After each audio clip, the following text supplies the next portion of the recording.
গোলামের হোটেলে এসে খেয়ে আপনার অনুভূতি কি খাওয়ার পরে?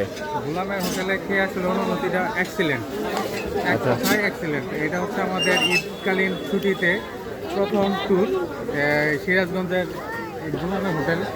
আজকে আমরা গোলামের হোটেলে অনেক নাম শুনছি এবং খেলাম। তো এখানকার চিংড়ি মাছটা নর্মালি আমি খাই না, তবে চিংড়ি মাছটা আজকে খেয়ে আমার খুব ভালো লাগছে। আচ্ছা। আশা করি সবারই ভালো আর লাগছে। গরু মাংস ভুনাটা? গরু মাংস ভুনাটাও মোটামুটি ভালোই লাগছে, খারাপ না।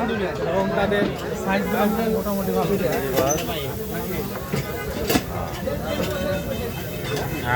আপনি 10-এ কত দিবেন?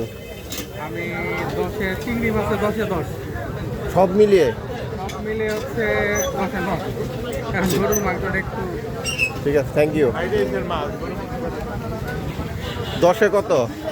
10-এ চিংড়িতে 10-এ না, সব মিলে প্যাকেজ দাদা খাইছে। প্যাকেজ, তাহলে 9। আর লোকজন কই?